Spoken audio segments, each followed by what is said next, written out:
வணக்கம். இந்த வீடியோவில் ஒர்க் எனர்ஜி பவர் வேலை ஆற்றல் திறன் இந்த சாப்டர் தான் பார்க்குறோம். லாஸ்ட் வீடியோவில் ஒரு 4 கொஸ்டின்ஸ் பார்த்தோம் நினைக்கிறேன். 4 கொஸ்டின்ஸ் வந்து சால்வ் பண்ணோம். மீதி உள்ள கொஸ்டின்ஸ் இப்போ வந்து பார்க்கலாம். வழக்கம் போல் இந்த வீடியோவில் நமக்கு இப்போ நம்ம பார்க்கக்கூடிய கொஸ்டின்ஸ் அதோட தமிழ் வெர்ஷன், இங்கிலீஷ் வெர்ஷன் ரெண்டும் பிடிஎஃப் லிங்க்கு நமக்கு டிஸ்கிரிப்ஷனில் இருக்குது. நீங்கள் பார்த்து டவுன்லோட் பண்ணிக்கலாம். அதே மாதிரி இந்த சாப்டருக்கான ஃபார்முலா லிஸ்ட்டும் தமிழ் மீடியம் தனியாக, இங்கிலீஷ் மீடியம் தனியாக டிஸ்கிரிப்ஷனில் இருக்குது, லிங்க் இருக்குது. அதை நீங்கள் டவுன்லோட் பண்ணிக்கலாம். ஓகே, கொஸ்டின் பேப்பர் டவுன்லோட் பண்ணிவிட்டு கையில் வச்சுட்டு அதை பிரிண்ட் அவுட்டாக கையில் வச்சுட்டு வீடியோ பார்த்தா நல்லது. Okay, right. இப்போ 5th கொஸ்டின் பார்ப்போம். 5th கொஸ்டின் என்ன அப்படின்னா, an object of mass 4m is at rest in xy axis. Suddenly it burst into 3 pieces. 2 of them having equal mass m are moving with a velocity v perpendicularly. The total kinetic energy produced in this blast is. என்னன்னா, ஒரு பொருள் அதனுடைய நிறை 4m 4mன்னு கொடுத்துருக்காங்க. அது xy ஆக்சிஸில் ஓய்வில் இருக்குது. அது சடனாக வெடிக்குது, 3 பீஸாக உடையுது. அந்த 3 பீஸில் 2 பீஸ் வந்து ஒவ்வொன்றுக்கும் நிறை வந்து அந்த 2 பீஸுக்கும் ஒவ்வொன்றுக்கும் நிறை வந்து m, ஸ்மால் m. அது வந்து விங்கிற திசைவேகத்தோட ஒவ்வொன்றும் விங்கிற திசைவேகம், ஒவ்வொன்றுக்கும் நிறை வந்து m, ஒவ்வொன்றுக்கும் திசைவேகம் v. ஆனால் போகக்கூடிய திசை வந்து பார்த்தோன்னா 2 வெவ்வேறு திசையில் ஒன்றுக்கு ஒன்று பர்பண்டிகுலராக போகுது. இப்போ என்ன கொஸ்டின் என்ன அப்படின்னா, the total kinetic energy produced in this blast. இதில் மொத்த இயக்க ஆற்றல் எவ்வளோ உற்பத்தி ஆகுது அப்படிங்கிறத நம்ம கண்டுபிடிக்கணும். Question number 5. ஓகே, இது ஒரு நல்ல கொஸ்டின். இது கவனிங்க. இப்போ xy ஆக்சிஸில் x axis, y axis, இதில் ஆரிஜினில் ஒரு ஆப்ஜெக்ட் இருக்குதுன்னு சொல்லிட்டாங்க. அதனுடைய மொத்த நிறை எவ்வளோ அப்படின்னா 4m. இனிஷியலாக அதனுடைய நிறை வந்து 4m. அது ரெஸ்ட்டில் இருக்குது. Suddenly it burst into 3 pieces, 3 பீஸாக உடையுது. என்ன சொல்கிறாங்கன்னா, ஒரு பீஸ் வந்து ஒவ்வொரு பீஸும் அந்த 3 பீஸாக உடையுது இல்லையா, 3 பீஸாக உடையுது. அதில் 2 பீஸோட நிறை வந்து m தான். இதுவும் m தான், இதுவும் m தான். இன்னொரு பீஸோட நிறை எவ்வளோ நம்மளுக்கு தெரியாது, அது எவ்வளோன்னு தெரியாது. 3 பீஸாக உடையுதுன்னு சொல்லியாச்சு. இந்த 1 தான் 3ஆக உடையுது. Okay, right. இந்த 2 பீஸ் இருக்குல்ல, m நிறை உடையுது. அது ரெண்டும் வந்து என்னன்னா v திசைவேகத்தில் ஒன்றுக்கு ஒன்று செங்குத்தாக மூவ் ஆகுதுன்னு சொல்கிறாங்க. அதாவது ஒரு பீஸ் வந்து இந்த திசையில் இயங்குறதா வச்சுக்குவோம். இந்த திசையில் ஒரு பீஸ் வந்து இயங்குது m, எவ்வளோ திசைவேகத்தில்னா v திசைவேகத்தில். அதே மாதிரி இந்த திசையில் ஒரு பீஸ் வந்து இயங்குது, எவ்வளோ, அதனுடைய நிறை m தான், திசைவேகம் வந்து v தான். ஓகே, அப்போ 3ஆவது ஒரு பீஸ் இருக்கும், அது எவ்வளோன்னு தெரியாது. இது வந்து 1, 2, 3, இதனுடைய நிறை எவ்வளோன்னு தெரியாது, அது எவ்வளோ திசைவேகத்தில் இயங்குதுன்னு தெரியாது. இப்போ நமக்கு என்ன கண்டுபிடிக்கணும்னா, அந்த 3ஆவது பீஸை பற்றி தெரிஞ்சுக்கணும். அப்புறம் வந்து அப்போ தான் மொத்த இயக்க ஆற்றல் இதில் எவ்வளோ வெளியிடப்படுது அப்படின்னு சொல்லிட்டு கண்டுபிடிக்கணும். அது கீழே ஆப்ஷன் கொடுத்துருக்காங்க, அதுக்கு தகுந்த மாதிரி நம்ம சூஸ் பண்ணணும். இப்போ இது எப்படி கண்டுபிடிக்கலாம் அப்படின்னு பார்த்தோம்னா, இப்போ வந்து 3ஆவதாக ஒரு பீஸ் இருக்குல்ல, அதனுடைய நிறை என்ன இருக்கும், அதனுடைய திசைவேகம் என்ன இருக்கும், அதை வந்து நம்ம வந்து பார்க்கணும். அதை எப்படி கண்டுபிடிக்கலாம் அப்படின்னா, law of conservation of linear momentum, அது நேர்கோட்டு உந்த மாறா விதி அப்படின்னு படித்தோம்ல, அதை தான் நம்ம வந்து இங்கே அப்ளை பண்ணி ஆகணும். எப்படி அப்ளை பண்ணுறது அப்படின்னா, இப்போ முதல்ல வந்து நிறை தெரிஞ்சிடும். ஏன்னா இதனுடைய மொத்த நிறை வந்து என்னது 4m. அப்போ இதில் ஒரு m போயிடுச்சு, 2m போயிடுச்சு. அப்போ மீதி 2m தானே என்னுடைய நிறைய இருக்கும். இந்த 3ஆவது துகளோட நிறை வந்து என்னது, 3ஆவது பீஸோட நிறை வந்து 2m இருக்கும், ரைட்டு, 2m. நிறை தெரிஞ்சு திசைவேகம் மட்டும் கண்டுபிடிக்கணும். திசைவேகம் கண்டுபிடிக்கிறது நம்ம என்ன பண்ணலாம்னா, அந்த உந்த நேர்கோட்டு உந்த மாறா விதி, law of conservation of linear momentum, அது அப்ளை பண்ணலாம். என்னது law of conservation of linear momentum அப்படின்னா, இப்போ வெளிப்புற விசை செயல்படாத பொழுது ஒரு அமைப்பினுடைய மொத்த உந்தம் வந்து என்னது, மாறிலி அப்படிங்கிறது தான் நேர்கோட்டு உந்த மாறா விதி. இப்போ இங்கேயும் பார்த்தீங்கன்னா வெளிப்புற விசை எதுவும் செயல்படலை. இந்த பொருள் வந்து வெடிக்குதுன்னா உள்ளேருந்து தான் விசை உருவாகுமே ஒழிய நம்ம வெளியிலேருந்து இதை வந்து எதுவும் சுத்தியல் வச்சோ சமட்டி வச்சோ எல்லாம் உடைக்கல, எதுவும் பண்ணல. அதனால் இதுக்கு உந்த மாறா அழிவின்மை விதி வந்து நேர்கோட்டு உந்த மாறா விதி வந்து பொருந்தும், ரைட். இப்போ என்ன விதி என்ன அப்படின்னா, ஒரு அமைப்பு அப்படின்னு எடுத்துக்கிட்டோம்னா, அந்த அமைப்பினுடைய ஆரம்ப உந்தம் ஈக்குவல் டு இறுதி உந்தம், எல்லாமே மொத்தம் தான். அமைப்பினுடைய மொத்த ஆரம்ப உந்தம், அமைப்பினுடைய மொத்த இறுதி உந்தம், அது ரெண்டும் சமம் அப்படிங்கிறதான். ஆரம்ப உந்தம் என்னது அப்படின்னா 0. ஏன்னா ஆரம்பத்தில் நிறை இருக்குது, ஆரம்பத்தில் பாருங்கள் நிறை m, ஒரு துகளாக தான் இருக்குது. இது ஓய்வில் இருக்குது. உந்தம்னா என்ன ஃபார்முலா என்னது? உந்தத்துக்கு ஜென்ரலாக ஃபார்முலா என்னது? உந்தம்னா நிறை இன்ட்டு திசைவேகம். இது தெரியணும். மொமெண்டம்னா என்னது? Product of mass and velocity. உந்தம் அப்படின்னா நிறை திசைவேகம் ரெண்டினுடைய பெருக்கல் பலன். ஸோ இப்போ ஆரம்பத்தில் நிறை இருக்குது, 4m இருக்குது. திசைவேகம் என்னது? 0. ஏன்னா இது ஓய்வில் இருக்குது, 0. அப்போ இது ஃபுல்லாக என்ன ஆயிரும்? 0 ஆயிரும். லெஃப்ட் சைடு ஃபுல்லாக 0 ஆயிரும். அப்போ PI என்ன அப்படின்னா PI வந்து 4m × 0 ஈக்குவல் டு என்னது? 0. அடுத்து PF பார்க்கணும். PFனா என்னது? இங்கே வந்து 3 துகள் இருக்குது. ஒரு துகளினுடைய நிறை வந்து என்னது? ஃபஸ்ட்டு துகள் வந்து m. அதனுடைய திசைவேகம் என்னது? v திசைவேகத்தில் போகுது. அப்போ mv. அடுத்து இன்னொரு நிறை என்னது? m. அதனுடைய திசைவேகம் என்னது? அதுவும் v தான். Okay, right. இப்போ நம்ம வந்து என்ன பண்ணோம்னா இது வந்து உந்தம்ங்கிறது ஒரு வெக்டார் இல்லையா? அதனால் வெக்டார் ஈக்குவேஷனை நம்ம அப்ளை பண்ணிக்கிட்டோம்னா நல்லது. இது வந்து PI, இது வந்து PF. இப்போ இது வந்து என்னது? V. இது எந்த டைரெக்ஷனில் இருக்குது? VX டைரெக்ஷனில் இருக்குது. இது வந்து பார்த்தீங்கன்னா VX இந்த டைரெக்ஷனில் இருக்குது. VXும் VYயும் ஒன்று தான், சமம்னு சொல்லியாச்சு ரெண்டும். சரியா? அந்த திசையை காமிக்கிறது அப்படி சொல்கிறேன். அடுத்து இது வந்து என்னது? VY. VXும் VYயும் சமம், ஞாபகம் வச்சுக்கோங்க. ரைட்டு. அடுத்து இன்னொரு துகள் வந்து என்னது? 2m.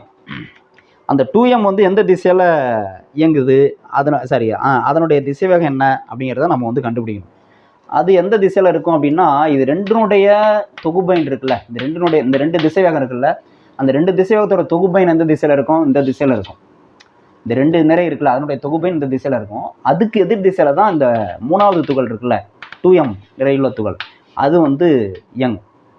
ஓகே, அப்போ தான் என்ன ஆகும்? நமக்கு வந்து மொத்த உந்தம் 0 ஆகணும். ஏன்னா ஆரம்பத்தில் மொத்த உந்தம் வந்து என்னது? பிஃபோர் எக்ஸ்ப்ளோஷன், வெடிக்கிறதுக்கு முன்னாடி மொத்த உந்தம் 0னா, அப்போ வெடிச்சதுக்கப்புறம் மொத்தம் வந்து 0 ஆகணும்னா என்ன ஆகணும்? இந்த பக்கம் ஒரு வேல்யூ இருக்குது, +5னா -5. அப்போ தான் 0 கிடைக்கும். அதனால தான் சொல்கிறோம் எதிர் திசையிலன்ட்டு. ஓகே, சரி. அப்போ 2m × v, அது எவ்வளோ வேல்யூ அப்படிங்கிறது நம்மளுக்கு தெரியாது.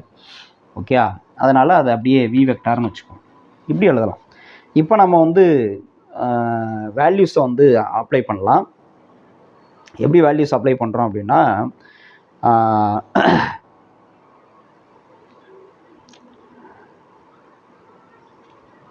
இந்த PIக்கு வந்து என்னது? Initial momentum, total initial momentum வந்து 0ன்னு சொன்னோம். இது வந்து ஃபைனல் மொமெண்டம். அப்போ law of conservation of momentum படி ரெண்டையும் ஈக்குவேட் பண்ணலாம். ஈக்குவேட் பண்ணால் நம்மளுக்கு என்ன கிடைக்கும் பாருங்கள்? PI = PF. இப்போ அப்ளை பண்ணுங்கள். PI = PF அப்ளை பண்ணால் PI வந்து 0 = PF என்னது? mVx vector mVs vector plus mVy vector plus 2m v vector. v வெக்டாரோட வேல்யூ தான் நம்ம கண்டுபிடிக்கணும். ஓகே, அப்போ நீங்கள் வந்து இதுதானே கண்டுபிடிக்கணும். இந்த 2 டேர்மும் நம்ம வந்து ஈக்குவேஷன் இந்த பக்கம் கொண்டு வந்தோம்னா, அப்போ 2m v vector equal to இது ரெண்டும் ஈக்குவலுக்கு அந்த பக்கம் கொண்டு போனோம்னா -m vx vector -m vy வெக்டார்னு வரும். இப்போ பாருங்கள், இந்த ஈக்குவேஷனில் ஈக்குவலுக்கு 2 பக்கமும் எல்லா டேர்ம்லையும் m இருக்கா? அப்போ நம்ம கேன்சல் பண்ணலாம். நான் என்ன சொன்னோம்? இந்த Vxும் இதோட வேல்யூவும் Vyயோட வேல்யூ என்னது? v தான் சொல்லியாச்சு. மேக்னிடியூட் வந்து v தான். அப்போ அதோட எண் மதிப்பு வந்து என்னது? அது அலாங் ஒய் என்னதுன்னா ஐ கேப்னு சொல்லுவோம். ஓகே, அலாங்கு எக்ஸ் ஆக்சிஸ்னால் ஐ கேப்னு சொல்லலாம். ஓகே, அலாங் ஒய் ஆக்சிஸ்னால் ஜே கேப்னு சொல்லலாம். இப்போ அந்த v வெக்டார் ஈக்குவல் டு என்ன எழுதலாம்? நம்ம -vx வந்து என்ன எழுதலாம்? v × ஐ கேப். அதே மாதிரி Vy வந்து என்ன எழுதலாம்? v × ஜே கேப்னு எழுதலாம். இந்த 2 இருக்குது பாருங்கள், அந்த பக்கம் கொண்டு போனால் என்ன ஆகும்? நமக்கு v தான் வேணும். அப்போ /2ன்னு வந்துடும். /2. ஓகே, இப்போ இதோட எண் மதிப்பு என்னன்னு பார்க்கணும். விக்கான ஈக்குவேஷன் நம்மளுக்கு கிடச்சிருக்கு. இந்த துகள் இருக்குல்ல, இந்த தேர்ட் பீஸ் இருக்குல்ல, 2m நிறைய உள்ளது, அது வந்து எவ்வளோ வேகத்தில் போகுதுன்னா இவ்வளோ வேகத்தில் போகுது. என்ன திசையில் போகுதுங்கிறதுக்கான ஈக்குவேஷன் தான் இது. வெக்டார் ஈக்குவேஷன் கிடச்சிருச்சு.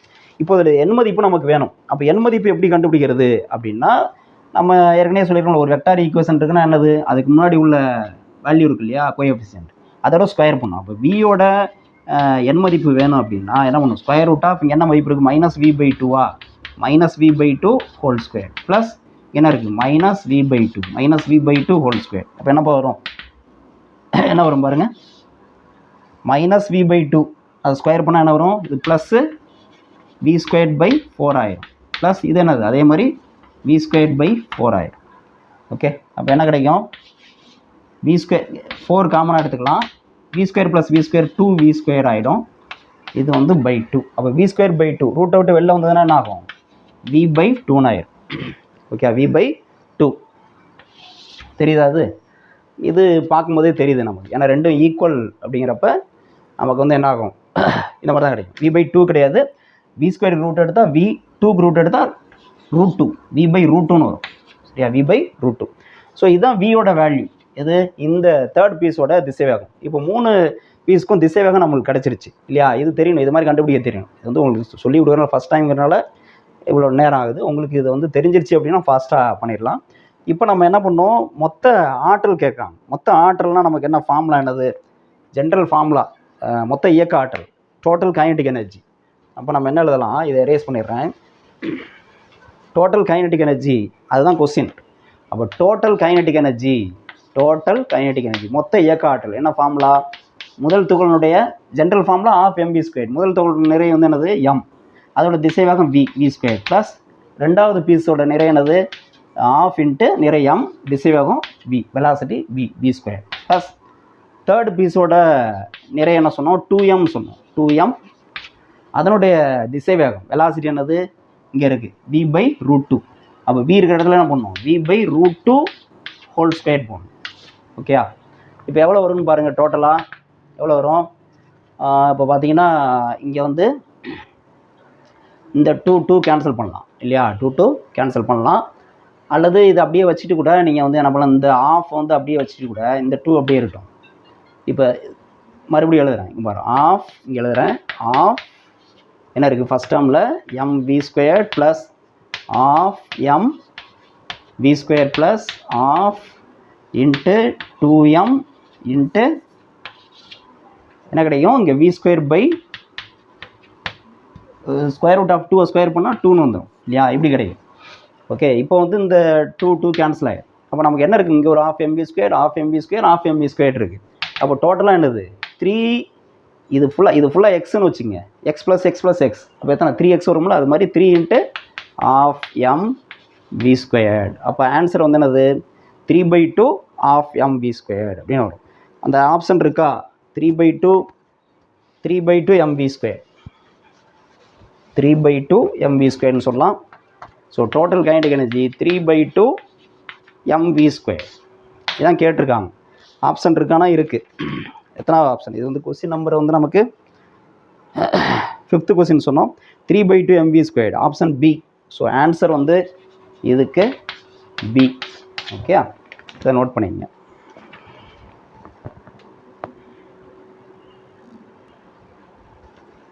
அடுத்து 6th கொஸ்டின் பார்ப்போம். 6th கொஸ்டின் என்னென்னா, ratio of kinetic energies of 2 objects having equal linear momentum is 4:1. Ratio of their masses is. அதாவது கைனடிக் எனர்ஜிஸ் 2 ஆப்ஜெக்ட் இருக்குது, 2 பொருட்கள். அது ரெண்டுக்கும் சமமான நேர்கோட்டு உந்தம் இருக்குது. 2 சமமான பொருட்கள், அது 2க்கும் நேர்கோட்டு உந்தம் சமமாக இருக்குது. அதனுடைய இயக்க ஆற்றலுக்கான விகிதம் வந்து கொடுத்துருக்காங்க 4:1. அப்படின்னா நிறைகளின் விகிதம் என்ன அப்படின்னு கேட்குறாங்க. ஓகே, 2 பொருள் இருக்குது. 2 பொருள் 1 பொருள் 2 பொருளுடைய தே ஹேவிங் ஈக்குவல் லீனியர் மொமெண்டம்னு சொல்கிறாங்க. அப்போ நேர்கோட்டு உந்தம் வந்து 2க்கும் சேம். இதுக்கும் பி தான், இதுக்கும் பி தான். நேர்கோட்டு உந்தம் சமமாக இருக்குது. இயக்க ஆற்றலினுடைய விகிதம் கொடுத்துருக்காங்க. அதாவது இதனுடைய இயக்க ஆற்றல் KE1ன்னு வச்சுக்குவோம். அதனுடைய இயக்க ஆற்றல் KE2. KE1/KE2 விகிதம் வந்து எவ்வளோ சொல்கிறாங்கன்னா 4:1ன்னு சொல்கிறாங்க. 4:1. ரேஷியோ ஆஃப் தியர் மாசஸ், இதனுடைய நிறை வந்து M1 வச்சுக்குவோம், இதனுடைய நிறை M2ன்னு வச்சுக்குவோம். M1க்கும் M2க்கும் உள்ள விகிதம் என்ன அப்படின்னு கேட்குறாங்க. எப்படி கண்டுபிடிக்கிறது? இப்போ இயக்க ஆற்றல் தான் நம்மளுக்கு அவங்க கொடுத்துருக்காங்க. அப்போ இயக்க ஆற்றலுக்கான ஃபார்முலா, இயக்க ஆற்றலுக்கும் உந்தத்துக்கும் உள்ள ஃபார்முலா ரிலேஷன் பார்த்தோம்னா நமக்கு தெரிஞ்சிடும். இப்போ இயக்க ஆற்றலுக்கு ஜென்ரலாக ஃபார்முலா என்ன சொல்லுவோம்? ஆஃப் எம் வி ஸ்கொயர்னு சொல்லுவோம். அப்போ இங்கே வந்து என்ன சொல்கிறாங்க? M1 V1 ஸ்கொயர் இல்லையா? அடுத்து divided by half M2 V2 square. Okay, இப்படி சொல்லலாம். ஈக்குவல் டு இதுதான் என்ன சொல்லிட்டாங்க? 4/1ன்னு சொல்லிட்டாங்க. ஓகே, இப்போ அவங்க என்ன சொன்னாங்க? உந்தம் வந்து சேம்னு சொல்லிட்டாங்க. உந்தம் வந்து சேம். அப்போ நம்ம வந்து என்ன பண்ணலாம் அப்படின்னா இயக்க ஆற்றல் சமம்னு சொன்னதுனால உந்தத்துக்கான ஈக்குவேஷன் இருக்கு இல்லையா, அதுலேருந்து கொண்டு வந்தால் சரியாக இருக்கும்னு நினைக்கிறேன். ஓகே, அதாவது உந்தத்துக்கான உந்தத்துக்கும் இயக்க ஆற்றலுக்கும் உள்ள தொடர்பு இருக்குல்ல, அதுலேருந்து வந்தோம்னா ஈஸியாக இருக்கும். இப்படி போகாமல் அதுலேருந்து கொண்டு வந்தால் ஈஸியாக இருக்குன்னு நினைக்கிறேன். நம்ம வந்து பாருங்கள், உந்தத்துக்கும் இயக்க ஆற்றலுக்கும் உள்ள தொடர்பு என்னது ஏற்கனவே சொல்லியிருக்கோம். அது P = √2mE இல்லையா. அப்போ ரெண்டு பக்கம் ஸ்கொயர் பண்ணுங்கள், ஸ்கொயரிங் ஆன் போத் சைட்ஸ் பண்ணால் P² = 2mEன்னு வந்துடும். ஈனா இயக்க ஆற்றல், கைனடிக் எனர்ஜி. இப்போ ரெண்டு பொருளுக்குமே இயக்க ஆற்றல் சேம்னு சொல்லியாச்சு. ஓகே, ரெண்டுக்குமே உந்தம் வந்து சேம், மொமெண்டம் வந்து சேம். ஓகே, நம்ம வந்து நிறை தான் கண்டுபிடிக்கணும். அப்போ நம்ம என்ன பண்ணலாம்னா, இங்கே பாருங்கள், P1² by P2² = என்ன எழுதலாம், 2m1E1 by 2m2E2 இப்படி எழுதலாம். இப்போ இது ரெண்டும் சேம்னு சொல்லிட்டாங்க. P1ம் P2ம் ஈக்குவல்னு சொல்லியாச்சு, இது ரெண்டும் ஈக்குவல்னு சொல்லியாச்சு. அப்போ இது ஒன்றுனா இது ஒன்று தான். அப்போ 1/1 என்னது, 1ன்னு கிடைக்கும். இது ரெண்டு சேம்னு சொன்னதுனால 1 இதோட வேல்யூ = 2/2 கேன்சல் ஆகிடும். அடுத்து m1 × E1ஓட வேல்யூ E1/E2ங்கிறது KE1/K2, அதுதான் 4/1 சொல்லியிருக்காங்க. அப்போ இந்த ரேஷியோ வந்து என்னது 4/1. அப்போ m1/m2 இன்ட்டு என்னது 4/1. நமக்கு என்ன வேணும், m1/m2 ரேஷியோ தான் வேணும். அப்போ m1/m2 மட்டும் அந்த பக்கம் வச்சுக்கோங்க, அப்படியே வச்சுக்கோங்க. இந்த 4/1 இந்த பக்கம் வந்தால் என்ன ஆகும், 1/4ன்னு ஆகிடும். இதான் கேட்டிருக்காங்க, ரெண்டுக்கும் உள்ள ரேஷியோ கேட்குறாங்க. அப்போ ஆன்சர் வந்து 1:4 ஆப்ஷன் இருக்கா அப்படின்னா 6th கொஸ்டினுக்கு ஆன்சர் வந்து 1:4 வந்து லாஸ்ட் ஆப்ஷன். 1:4 ஆன்சர் வந்து டி, 1:4. ஓகே, லாஸ்ட் ஆப்ஷன் இது. ஸோ இந்த ஃபார்முலா தெரிஞ்சால் போதும், அதை அப்ளை பண்ண கரெக்டாக நோட் பண்ணி.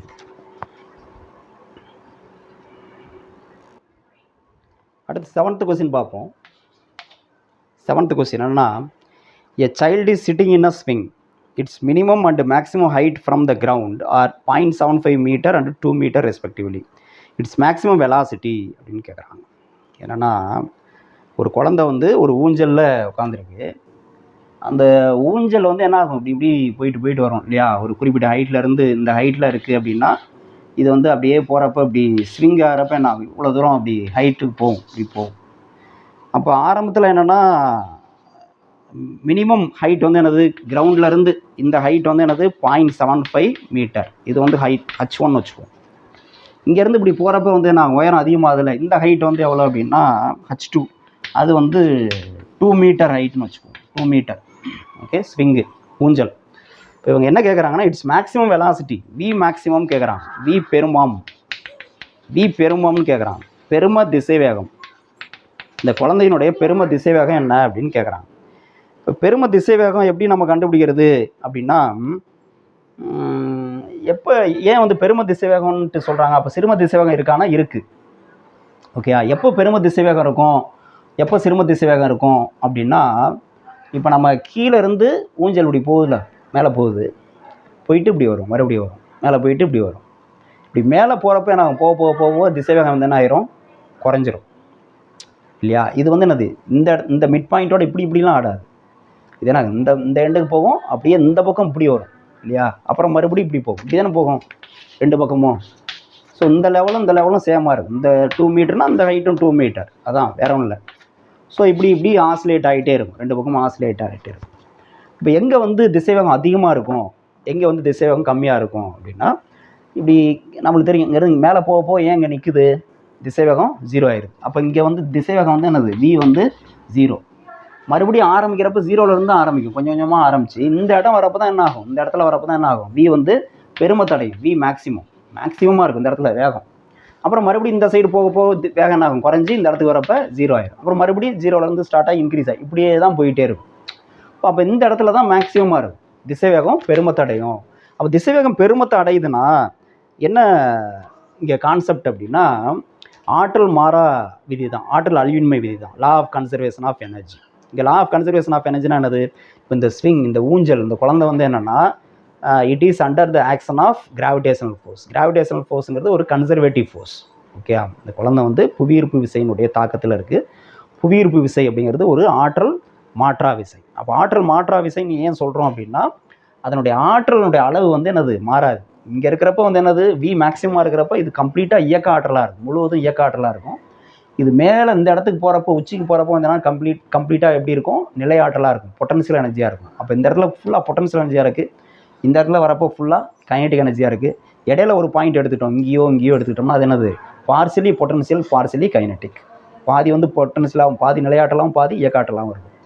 ஸோ அப்போ இங்கே என்ன கான்செப்ட்னா, இங்கே இந்த இடத்துல இருக்கிறப்ப நிலையாற்றல் வந்து அதிகபட்சமாக இருக்கும், இந்த இடத்துல வரப்போ இயக்க ஆற்றல் அதிகபட்சமாக இருக்கும். இதுதான் கான்செப்ட். அப்போ ஆற்றல் மாற்றா விதிப்படி law of conservation of energy by law of conservation of energy by law of conservation of energy law of conservation of energy ஆற்றல் அழிவின்மை விதி அல்லது ஆற்றல் மாறா விதி. அதன் அடிப்படையில் நம்ம என்ன எழுதுறோம், இங்கே இருக்கிறப்ப மேக்ஸிமமானது நிலையாற்றல் potential energy, PE maximum potential energy, maximum potential energy. இங்கே இருக்கிறப்ப என்னது maximum kinetic energy, KE maximum. Okay, இதுதான் இங்கே கான்செப்ட். பிஇ மேக்ஸிமம் பொட்டன்ஷியல் எனர்ஜிக்கு என்ன சார் ஃபார்முலா, நிலையாற்றலுக்கு ஃபார்முலா எம்ஜிஹெச் ஈக்குவல் டு இயக்க ஆற்றலுக்கு என்ன ஃபார்முலா, கைனடிக் எனர்ஜிக்கு ஆஃப் எம்பி ஸ்கொயர். ஓகே, அப்போ நம்ம வந்து என்ன கண்டுபிடிக்கணும், இந்த வி தான் கண்டுபிடிக்கணும். இந்த இடத்துல தான் வி மேக்ஸிமமாக இருக்குன்னு சொல்லியாச்சு. ஓகே, இப்போ இந்த எம் கேன்சல் பண்ணலாம், நமக்கு என்ன வேணும், வி தானே வேணும். அப்போ வி ஸ்கொயர் மட்டும் வச்சுக்கோங்க. வி ஸ்கொயர் ஈக்குவல் என்ன வரும், 2g ஹெச்னு வந்துடுது, 2g ஹெச். அப்போ v equal to square root of போடணும், v equal to square root of 2g h. அப்போ v equal to 2g 2 into g value வந்து 10ன்னு வச்சுக்கோங்க, 9.8 சொல்லுவோம், 9.8 metre per second square. G value small g value, புவி ஈர்ப்பு முடுக்கம், ஆக்சலரேஷன் டியூ டு கிராவிட்டி. அதை வந்து நான் 10ன்னு வச்சுக்கிறேன், ரவுண்டாக வச்சுட்டா ஆன்சர் கிடைக்குதான்னு பார்ப்போம். ஹச் வந்து எவ்வளோ சொல்லியிருக்காங்க, 2 மீட்டர். அப்போ இன்ட்டு 2, அப்போ எவ்வளோ கிடைக்கும், 2 இன்ட்டு 2 4 40ன்னு வருது. அப்போ 40க்கு வந்து ரூட் எடுத்தால் எவ்வளோ வரும்னு பார்க்கணும். எவ்வளோ இருக்குது,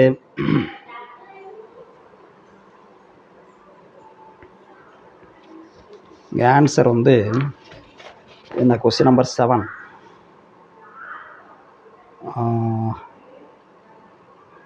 இந்த இடத்துல ஒரு முக்கியமான ஒரு விஷயம் என்ன அப்படின்னா, இந்த ஹைட்டை வந்து பார்க்கணும். இந்த ஹைட்டில் வந்து ஒரு முக்கியமான விஷயம் இருக்குது. என்ன அப்படின்னா, 2 மீட்டர் அப்படியே நம்ம போடக்கூடாது. இந்த இடத்துல ஒரு மிஸ்டேக் பண்ணியிருக்கேன். என்ன மிஸ்டேக்னா, இப்போ இது வந்து தரையிலேருந்து 2 மீட்டர் இல்லையா. அப்போ இதே மாதிரி இங்கே வரப்போ எனது தரையிலேருந்து 0.75 மீட்டர். அப்போ இங்கே இருக்கும்போதே கொஞ்சம் பொட்டன்ஷியல் எனர்ஜி இருக்கும் சரியா. அந்த எனர்ஜியோட சேர்ந்து தான் இங்கே மேலே போகும், இன்னும் பொட்டன்ஷியல் எனர்ஜி அதிகமாகும். அப்போ நம்ம என்ன ஆகும்னா, இங்கே இருக்கிறப்போ பொட்டன்ஷியல் எனர்ஜி என்ன அப்படின்னா, இங்கே இருக்கிற எனர்ஜியும் சேர்த்து தான் அங்கே வரும். அப்படி பண்ணக்கூடாது நம்ம. ஓகேயா. ஸோ இங்கே இந்த லெவலில் இருக்கும்போதே கொஞ்சம் பொட்டன்ஷியல் எனர்ஜி இருக்குது, இங்கே இருக்கும்போது அதை விட என்னது அதிகமாகும். ஓகேயா. அப்போ எப்போதுமே இது வந்து என்னது, இனிஷியல் பொசிஷன் இது தரையிலேருந்து இவ்வளோ உயரத்தில் இருக்குல்ல, அதை கழிச்சிடணும் நம்ம.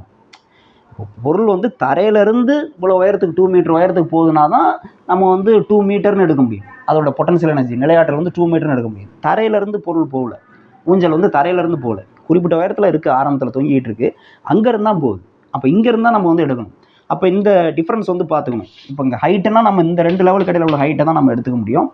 அப்போ அதாவது H2க்கும் H1க்கும் உள்ள டிஃப்ரென்ஸை தான் இங்கே வந்து ஹைட்டாக எடுத்துக்க முடியும். இந்த இடத்துல ஹச்சுங்கிறது என்னென்னா H2 மைனஸ் H1, அதை தான் நம்ம ஹைட்டாக எடுத்துக்க முடியும். ஓகே, ஹச்சுங்கிறது அப்போ எவ்வளோ வரும், 2ல் 0.75 போச்சுன்னா மீதி வந்து எவ்வளோ 1.25. அப்போ இந்த இடத்துல நம்ம என்ன பண்ணணும், 1.25 தான் போட முடியும். ஓகே, அப்போ 1.25 போட்டால் எவ்வளோ கிடைக்கும் பாருங்கள், 2 இன்ட்டு 1.25 அப்படின்னா இது வந்து என்னது 2 வரும், 2.5ன்னு வரும். 2 இன்ட்டு 1.25 எவ்வளோப்பா, 2 இன்ட்டு 1.25 2.5, 2.5 இன்ட்டு 10ன்னா என்ன ஆயிரும், 25 ஆயிரும். அப்போ V equal to root of 25னா V ஈக்குவல் டு என்னது, V ஈக்குவல் ரூட் ஆஃப் 25னா 25 ஸ்கொயர் ரூட் எடுத்தால் 5. அப்போ 5 மீட்டர் பர் செகண்ட் இதுதான் ஆன்சர். ஸோ இந்த இடத்துல முக்கியமான விஷயம், இந்த டிஃப்ரென்ஸை தான் அங்கே சப்ஸ்டியூட் பண்ணணும் அப்படிங்கிறது தெரியணும். இந்த ஆன்சர் இருக்கா அப்படின்னு பார்த்தீங்கன்னா, கொஸ்டின் நம்பர் 7க்கு 5 மீட்டர் பர் செகண்ட் இருக்குது. Option B. இதுக்கு ஆன்சர் வந்து ஆப்ஷன் பி. நோட் பண்ணிங்க. Next question number 8. இது ஒரு டைரக்ட் கொஸ்டின் தான். என்னென்னா, energy stored in a spring when stretched 2 cm is epsilon U மாதிரி இருக்கும், அது epsilon. Then energy stored when it is stretched to 10 centimetre is, அதாவது 2 சென்டிமீட்ரு நீளத்துக்கு அதை பிடிச்சி இழுத்தோம், ஸ்ப்ரிங்கை பிடிச்சி இழுத்தோம்னா அதில் சேமிக்கப்பட்டுள்ள ஆற்றல், நிலையாற்றல் வந்து எவ்வளோ அப்படின்னா அப்சிலான். அப்படின்னா 10 சென்டிமீட்டர் அளவுக்கு அதை பிடிச்சி இழுத்தோம் அப்படின்னா அந்த ஸ்ப்ரிங்கில் சேமிக்கப்பட்டுள்ள ஆற்றல் எவ்வளவு அப்படின்னு சொல்லிட்டு கீழே ஆப்ஷன் கொடுத்துருக்காங்க. அது வந்து இன் டேர்ம்ஸ் ஆஃப் அப்சிலான் இருக்குது, அப்சிலான்லேயே சொல்லணும். இப்போ இதை எப்படி கண்டுபிடிக்கிறது அப்படின்னா இது பேசிக் கொஸ்டின் தான், டேரெக்டான கொஸ்டின் தான். ஸ்ப்ரிங்கில், அதாவது சுருள்வில்ல சேமிக்கப்பட்ட ஆற்றலுக்கான சமன்பாடு என்ன, நம்ம ஃபார்முலா லிஸ்ட்டில் இருக்குது. என்னென்னா ½ × k × x². இதுதான். இதில் இந்த கேங்கிறது என்ன சார், அப்சிலான்ங்கிறது தான் ஆற்றல், அதில் சேமிக்கப்பட்டுள்ள ஆற்றல். ஏன்னா நான் ஸ்ப்ரிங்கை பிடிச்சி இழுக்கிறப்போ நம்ம இழுக்கிறப்ப நம்ம வந்து வேலை செய்கிறோம், நம்ம செய்கிற வேலை வந்து அதில் என்னது நிலையாற்றலாக சேமிக்கப்படுது. சரி, இந்த கேங்கிறது என்ன, சுருள்வில் மாறிலின்னு சொல்லுவாங்க, ஸ்ப்ரிங் கான்ஸ்டன்ட் சொல்லுவாங்க. கேங்கிறது ஸ்ப்ரிங் கான்ஸ்டன்ட். ஸ்ப்ரிங் கான்ஸ்டன்ட், அந்த ஸ்ப்ரிங் கான்ஸ்டன்ட்னா என்ன அப்படின்னா அந்த ஸ்ப்ரிங்கை வந்து 1 மீட்டர் தூரம் இழுக்கிறதுக்கு எவ்வளோ நம்ம விசை கொடுக்கணும், அதுதான் ஸ்ப்ரிங் கான்ஸ்டன்ட். ஓகே, எக்ஸ் தூரம் இழுக்கிறதுக்கு இவ்வளோ விசைனா 1 மீட்டருக்கு எவ்வளவு. இப்போ வந்து எக்ஸுங்கிறது என்னது 2 மீட்டர்னு வச்சுக்கோமே, உதாரணத்துக்கு சொல்கிறேன். 2 மீட்டர் தூரம் இழுக்கிறதுக்கு வந்து 1000 நியூட்டன் விசை வேணும் அப்படின்னா 1 மீட்டருக்கு எவ்வளவு. இப்போ இதை அடித்தா எவ்வளோ வரும், 500 நியூட்டன் பெர் மீட்டர்னு கிடைக்கும். அப்போ 1 மீட்டருக்கு 500 நியூட்டன் தேவைப்படுது அப்படிங்கிறது தான் இது என்னது force constant or spring constant அப்படின்னு சொல்லுவாங்க. அதுதான் கே, இது தெரிஞ்சுக்கணும். ஸ்ப்ரிங் கான்ஸ்டன்ட் கேனானது ஸ்ப்ரிங் கான்ஸ்டன்ட், சுருள்வில் மாறிலி அப்படின்னு சொல்லுவோம். சுருள்வில் மாறிலின்னு சொல்கிறது இதுக்கு என்ன அர்த்தம் அப்படின்னா அந்த சுருள்வில்ல ஓரளவு இழுப்பதற்கு தேவையான விசையினுடைய அளவு, force required to stretch unit length அப்படின்னு அர்த்தம். இதுக்கு அலகு என்ன அப்படின்னா நியூட்டன் பர் மீட்டர். ஏன்னா விசைக்கு அலகு நியூட்டன், ஃபோர்ஸ்க்கு அலகு நியூட்டன், இடப்பெயர்ச்சி நீளத்துக்கு அலகு வந்து மீட்டர், அதனால் நியூட்டன் பர் மீட்டர். ரைட், இந்த எக்ஸ் தான் என்னது இந்த இடப்பெயர்ச்சி, எவ்வளோ தூரம் இழுக்கிறோம் அப்படிங்கிறது, இதுதான் ஃபார்முலா. ஸோ இதை வச்சு தான் அந்த கொஸ்டின் கேட்டிருக்காங்க. என்ன கேட்டிருக்காங்க அப்படின்னா ஃபஸ்ட்டு வந்து 2 சென்டிமீட்டர் இழுக்கிறப்ப எவ்வளோ, 10 சென்டிமீட்டர் இழுக்கிறப்ப எவ்வளோ, 2 சென்டிமீட்டர் இழுக்கிறப்ப எவ்வளவு அப்சிலான்னு சொல்லிட்டாங்க. அப்போ அப்சிலான் ஈக்குவல் டு ½ × k × என்னது, இங்கே எக்ஸுக்கு பதிலாக என்ன பண்ணணும் 2 சென்டிமீட்டர், அது சென்டிமீட்டர்லேயே இருக்கட்டும், 2². ஓகேயா, இப்போ அதே வந்து 10 சென்டிமீட்டர் இருக்கிறப்ப என்னென்னு கேட்குறாங்க. இது வந்து அப்சிலான் டேஷ்னு வச்சுக்கோங்க, ஈக்குவல் டு ½ × k × 10, இதுவும் சென்டிமீட்டர்லேயே இருக்கட்டும். ஓகேயா, அப்போ 10². இப்போ என்ன ஆகும் அப்படின்னு பார்ப்போம்.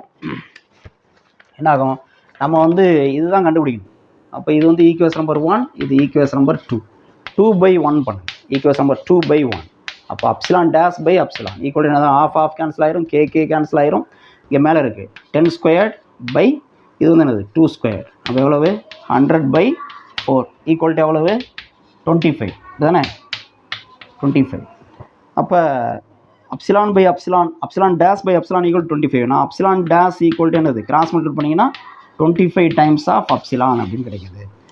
அப்போ இதில் 2 சென்டிமீட்டர் இழுக்கிறப்ப எவ்வளோ ஆற்றல் சேமிக்கப்படுதோ அதை போல் எத்தனை மடங்கு 25 மடங்கு வந்து என்னது சேமிக்கப்படுது. 10 சென்டிமீட்டர் இருக்கிறப்ப 25 மடங்கு அதிகமாக சேமிக்கப்படுதுன்னு அர்த்தம். இந்த ஆப்ஷன் இருக்கா அப்படின்னா 25 அப்சிலான் இருக்குது. கொஸ்டின் நம்பர் 8க்கு ஆன்சர் வந்து டி. ஸோ ஆன்சர் வந்து ஆப்ஷன் டி. ஸோ இது ஒரு டைரெக்டான கொஸ்டின் தான், இந்த ஃபார்முலா தெரியும், நோட் பண்ணிக்கோங்க.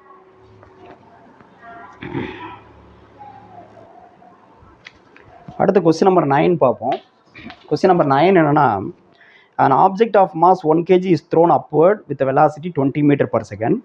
It attains rest at a height of 18 meter. Then the energy lost due to friction is. நல்லா கவனிங்க, ஒரு கிலோகிராம் நிறையுள்ள ஒரு பொருள் மேல் நோக்கி தூக்கி எறியப்படுகிறது.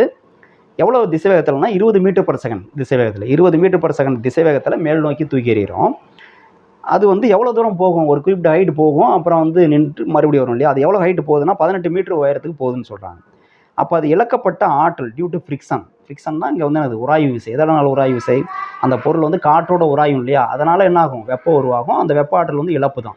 ஸோ அது எவ்வளோ ஆற்றலை இழந்திருக்கும் அப்படின்னு கண்டுபிடிக்கணும். இங்கேயும் வந்து இப்போ பாருங்கள், பொருளுடைய நிறை வந்து எவ்வளோ கொடுத்துருக்காங்க, 1 kgன்னு கொடுத்துருக்காங்க. எவ்வளோ திசைவேகத்தில், ஆரம்ப திசைவேகத்தில் எவ்வளோ திசைவேகத்தில் அதை தூக்கி எறிகிறோம்னா 20 மீட்டர் பர் செகண்ட் திசைவேகத்தில் அதை தூக்கி எறிகிறோம். அது அடையக்கூடிய அதிகபட்ச உயரம் எவ்வளோ, ஹச் எவ்வளோ அப்படின்னா 18 மீட்டர். எனர்ஜி லாஸ் கேட்குறாங்க. எனர்ஜி லாஸ், ஆற்றல் இழப்பு. எனர்ஜி லாஸ்ட் எவ்வளோ, ஆற்றல் இழப்பு எவ்வளோ அப்படின்னு. இது பார்க்கும்போது தெரியுது நமக்கு வந்து ஆற்றல் இழப்பு கண்டுபிடிக்கணும் அப்படின்னா இது வந்து law of conservation of energy, ஆற்றல் அழிவின்மை விதி சம்மந்தப்பட்ட கொஸ்டின் தெரியுது. அப்போ ஆற்றல் அழிவின்மை விதி என்ன அப்படின்னா, இப்போ கையிலேருந்து ஒரு கல்லை தூக்கி எறிகிறோம் அப்படின்னா அதுக்கு வந்து நம்ம ஒரு ஆரம்பத்தில் ஒரு இயக்காற்றல் கொடுக்குறோம், எவ்வளோ வேகத்தில் கொடுக்குறோம். ஸோ இயக்காற்றல் கொடுக்குறோம். அப்போ kinetic energy is equal to என்னது, பொட்டன்ஷியல் எனர்ஜி. மேலே கல் அவ்வளோ உயரத்தில் போய் நிற்கிதுன்னா அப்போ முழுவதும் அது வந்து என்னது பொட்டன்ஷியல் எனர்ஜியாக மாறி இருக்கும். அப்போ அது வந்து என்னது பொட்டன்ஷியல் எனர்ஜி அப்படின்னு சொல்கிறோம். இப்போ இங்கே என்ன அப்படின்னா இது ரெண்டும் ஈக்குவலாக இருக்கணும். ஈக்குவலாக வருமா அப்படின்னா ஈக்குவலாக வராது. சரியா, கைனடிக் எனர்ஜி எவ்வளோ இருக்குது, பொட்டன்ஷியல் எனர்ஜி எவ்வளோ இருக்குது அப்படின்னு பார்க்கணும். இது ஈக்குவலாக இருந்ததுன்னா எனர்ஜி லாஸே இல்லைன்னு அர்த்தம். ஈக்குவலாக இருக்காது. ஈக்குவலாக இல்லைங்கிறனால தான் எனர்ஜி லாஸ் கேட்குறாங்க. அப்போ நீங்கள் என்ன பண்ணணும், முதல்ல கைனடிக் எனர்ஜி கண்டுபிடிச்சிக்கணும். எனர்ஜி அதாவது அந்த ஃப்ரிக்ஷன் இல்லை அப்படின்னா, உராய்வு விசை இல்லை, காற்று இல்லாத ஒரு இடத்துல வந்து நீங்கள் தூக்கி எறிகிறீங்க அப்படின்னா கண்டிப்பாக என்ன ஆகும், ஈக்குவலாக வரும். நம்ம ஆரம்பத்தில் எவ்வளோ இயக்காற்றல் கொடுக்குறோமோ அந்த இயக்காற்றல் மேலே போயிட்டு நிலையாற்றலாக மாறி இருக்கும். ரெண்டும் ஈக்குவலாக இருக்கும். இங்கே 50 ஜூல்னா அங்கேயும் 50 ஜூல் இருக்கும். ஆனால் காற்று இருக்கிற இடத்துல தூக்கி எறிகிறப்ப கண்டிப்பாக இயக்காற்றல் 50 ஜூல்னா நிலையாற்றல் 50 ஜூலாக இருக்காது. என்ன காரணம்னா நம்ம கொடுக்குற ஆற்றலில் ஒரு பகுதி என்னது உராய்வுனால வீணாகும், வெப்பமாக மாறிடும். அதனால் அதே அந்த ஆற்றல் நம்ம கொடுத்த ஆற்றலே அங்கே போயிட்டு நிலையாற்றலாக மாறாது, கொஞ்சம் குறைஞ்சிருக்கும். அது எவ்வளோ குறைஞ்சிருக்குன்னு தான் கேட்குறாங்க. அப்போ நம்ம தனித்தனியாக முதல்ல கண்டுபிடிப்போம். முதல்ல இயக்க ஆற்றல் கண்டுபிடிச்சிருவோம். கைனடிக் எனர்ஜி என்ன ஃபார்முலா, ½ mv². இதான் நம்ம கொடுத்த ஆற்றல். சரியா, எவ்வளவு ½ இன்ட்டு எம் எவ்வளோ கொடுத்துருக்காங்க 1 kg இன்ட்டு வி எவ்வளவு 20 m/s. அப்போ 20² ஈக்குவல் டு ½ இன்ட்டு 20² எவ்வளவு 400 இல்லையா. அப்போ எவ்வளோ வரும் 200 ஜூல். இது வந்து 200 ஜூல்னு கிடைச்சிருக்கு கைனடிக் எனர்ஜி. பொட்டன்ஷியல் எனர்ஜி கண்டுபிடிக்கும். பொட்டன்ஷியல் எனர்ஜி நிலையாற்றல். நிலையாற்றல் ஃபார்முலா என்னது, mgh. எம் வந்து எவ்வளவு 1 kg இன்ட்டு ஜி வந்து 9.8. நம்ம 10ன்னு வச்சுக்கோம், ரவுண்ட் ஆஃப் பண்ணி 10 இன்ட்டு ஹைட் எவ்வளோ போகுதுன்னு சொல்கிறாங்க 18 மீட்டர் 18. அப்போ எவ்வளோ கிடைக்குது 150. அப்போ 150 ஜூல். அப்போ பாருங்கள் நம்ம கொடுத்தது 200 ஜூல் கொடுத்தோம், ஆனால் நிலையாற்றலாக மாறி இருக்கிறது 150 ஜூல் தான் மாறி இருக்குது. அப்போ எவ்வளோ லாஸ் ஆகிருக்கு, ரெண்டுக்குள்ள டிஃப்ரென்ஸ். அப்போ எனர்ஜி லாஸ்ட், எனர்ஜி லாஸ்ட்னா ஆற்றல் இழப்புன்னு சொல்லியிருக்கேன். Energy last equal to kinetic energy minus potential energy. எவ்வளவு 200 மைனஸ் 150 எவ்வளவு 20 ஜூல். இதுதான் ஆன்சர். இந்த ஆன்சர் இருக்கா அப்படின்னா இருக்குது. Last option 9th question answer D. Answer D. So concept வந்து பாருங்கள், ஒரே கான்செப்ட் தான், law of conservation of energy தான். ஆனால் அதை எப்படி அப்ளை பண்ணுறோங்கிறது தெரியணும். அதில் தான் நம்ம ப்ராப்ளம் சால்விங் ஸ்கில் வந்து இருக்குது. ஓகே, ஸோ நோட் பண்ணிக்க. Next question number 10. Question number 10 என்னென்னா, an engine pumps water continuously through a pipe. Water comes out of the pipe with the velocity v and mass of water through per unit length of the pipe is m. Then the rate at which kinetic energy is supplied to water. அதாவது ஒரு engine இருக்குது, அந்த engine வந்து பைப்பில் வாட்டரை pump பண்ணுது, water வந்து வெளில வருது. சரியா, இப்போ என்ன சொல்கிறாங்கன்னா water comes out of the pipe with velocity v. இது வழியாக வெளியில் வரக்கூடிய நீரினுடைய திசை வேகம் வந்து v. And mass of water through unit length of the pipe. இந்த பைப்போட நீளம் வந்து எவ்வளோ வேணுமாலும் இருக்கலாம். யூனிட் லென்த்னா 1 மீட்டர். அப்போ 1 மீட்டர் நீளம் உள்ள பைப்பில் இருக்கக்கூடிய அந்த நீரினுடைய நிறை வந்து எவ்வளோ அப்படின்னு சொல்லியிருக்காங்கன்னா எம்ன்னு சொல்லிட்டாங்க. 1 மீட்டருக்கு இது வந்து மீட்டர். 1 மீட்டர் டியூப்பில் இருக்கக்கூடிய தண்ணியோட நிறை மாஸ் வந்து எம்ன்னு சொல்லிட்டாங்க. ஓகேயா. Then the rate at which kinetic energy supply to the water. அதாவது எவ்வளோ ஆற்றல், இயக்க ஆற்றல் கொடுத்தா, ரேட் அட் வச்சுன்னா ஒரு செகண்டுக்கு எவ்வளோ ஆற்றல் நம்ம கொடுக்குறோம் அப்படின்றது. அதாவது இந்த வி திசைவேகத்தில் வெளில வரணும். 1 மீட்டர் நீளத்தில் உள்ள நீரினுடைய நிறை வந்து எம் அப்படின்னா இது வி திசைவேகத்தில் வெளில வரணும்னா நம்ம இதுக்கு எவ்வளோ இயக்க ஆற்றல் கொடுக்கணும் அப்படிங்கிறது தான் கொஸ்டின். இப்போ இங்கே என்ன அப்படின்னா இந்த இயக்க ஆற்றலும் இந்த இயக்க ஆற்றலும் சமமாக இருக்கும், அதுதான் வேற ஒன்றும் இல்லை. அப்போ இயக்க ஆற்றலுக்கு என்ன ஃபார்முலா அப்படின்னா ஜென்ரலாக நமக்கு என்ன ஃபார்முலா, கைனடிக் எனர்ஜி ஃபார்முலா வந்து ½ mv². இங்கே ஆல்ரெடி ஒரு எம் இருக்கிறதுனால நான் வந்து இங்கே நான் m டேஷ்னு போட்டுக்கிறேன். m dash into g². இங்கே திசைவேகம் வீண் தான் சொல்லியிருக்காங்க, அதை அப்படியே வச்சுக்கலாம். இந்த m டேஷ்னால் என்ன அப்படின்னா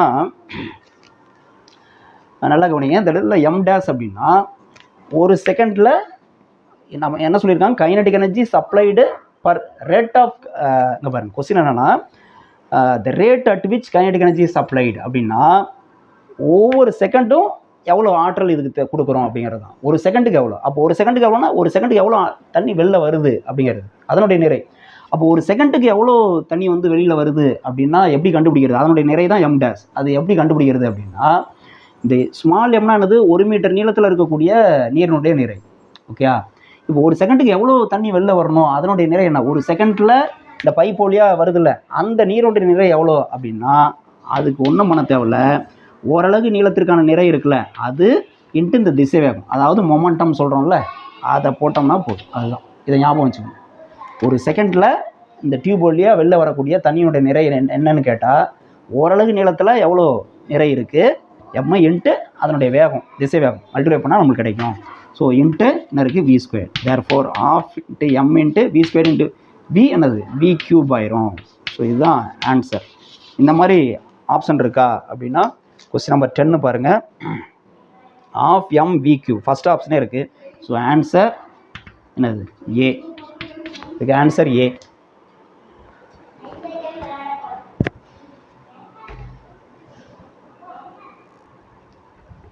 அடுத்து கொஸ்டின் நம்பர் 11 பார்ப்போம்.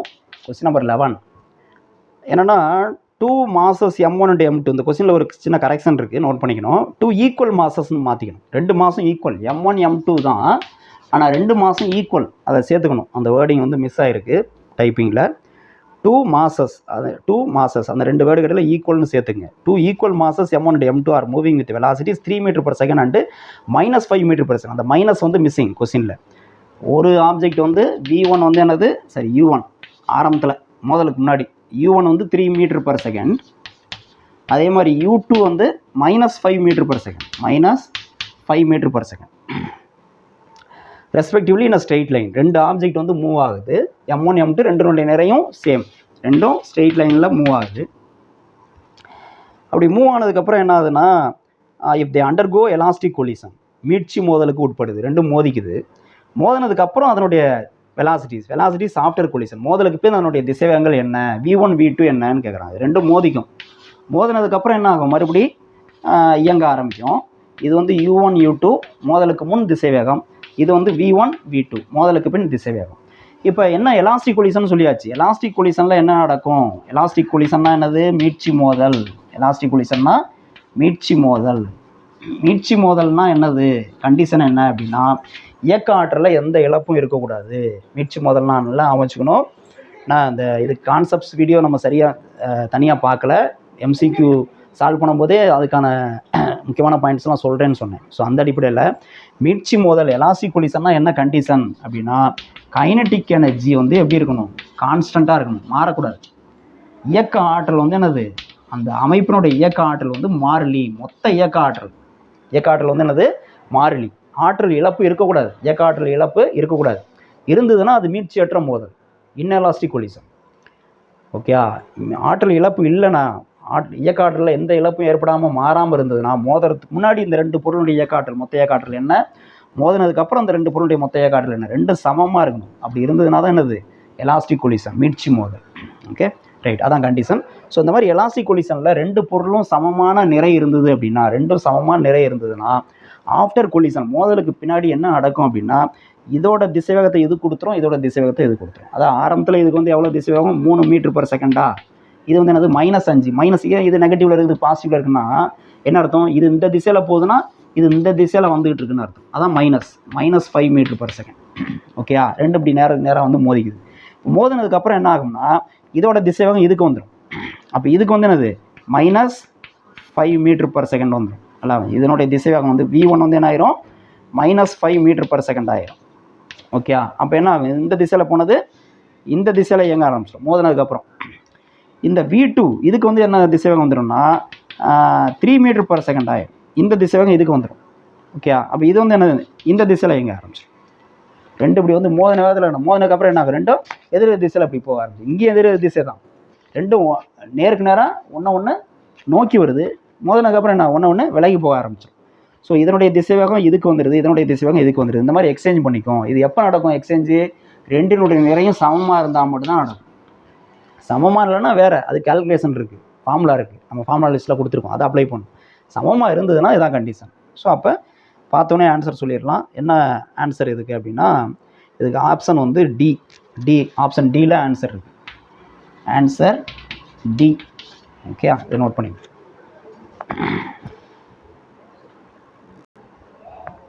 அடுத்து கொஸ்டின் நம்பர் 12 பார்ப்போம். கொஸ்டின் நம்பர் 12 என்ன கொடுத்துருக்காங்கன்னா, a 10 gram bullet drills a person body with a velocity 100 meter per second. The force offered by the body to the bullet is. அது ஒரு டேட்டா வந்து மிஸ்ஸிங், அந்த இடத்துல சேர்த்துங்க.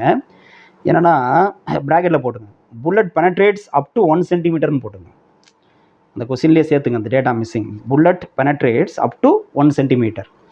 இப்போ என்ன சொல்லியிருக்காங்கன்னா, ஒரு 10 gram புல்லட், 10 gram புல்லட்டோட நிறை வந்து 10 gram. 10 gramனா எவ்வளோ கிலோகிராம்? 10 × 10⁻³ கிலோகிராம் மாற்றிங்க. 10 gram புல்லட்டு ஒருத்தருடைய உடலில் தொலைச்சிட்டு போகுது. அந்த உடல் எவ்வளோ தூரம் போகுது அப்படின்னா 1 centimeter. அந்த டிஸ்டன்ஸ் வந்து டின்னு வச்சுக்கோங்க. இது வந்து 1 centimeter. 1 centimeterனா 1 × 10⁻² மீட்டர்னு வச்சுக்கோ. With velocity 100 meter per second. அதாவது உடலில் தொலைக்கிறப்ப அது போய் மோதுதில்ல, அப்போ வந்து திசை வேகம், அதான் யூன்னு வச்சுக்கோ. அது வந்து எவ்வளவு?